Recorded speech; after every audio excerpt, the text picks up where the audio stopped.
नमस्कार। जी हाँ दोस्तों, खेसारी लाल यादव जी का फ़ैन होंगे तो हो जाइए तैयार, क्योंकि आप लोग के लिए खेसारी लाल यादव जी लेके आ रहे हैं काफ़ी ब्लास्ट लेवल के गाने। जी हाँ दोस्तों, उसी गाने के बारे में बात करेंगे।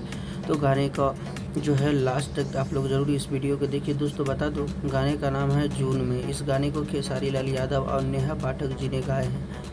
दोस्तों बात करते हैं, इस गाने में नेहा पाठक भी नज़र आएंगे। और दोस्तों बता दूं, इस गाने को लिखे हैं, जी हाँ दोस्तों, विशाल भारती जी ने, और म्यूजिक से सजाया है मोनू जी ने। तो दोस्तों बता दूं, गाना काफ़ी बेहतरीन है और इस गाने को जो है बहुत जल्दी आप लोग सुन सकते हैं। इस गाने को फाइनल पोस्टर की बात करें तो फाइनल पोस्टर इस गाने को रिलीज़ कर देगा और बहुत जल्दी इस गाने को 30 सीरीज़ के द्वारा आप लोग को देखने को मिलेगा। ये सैड सॉन्ग होगा और बारिश के महीने वाले सॉन्ग हो सकता है। तो दोस्तों अभी कंफर्म नहीं है, जैसे रिलीज होगा आप लोग खुद ही सुन के पता कर लीजिएगा कैसा गाना हो।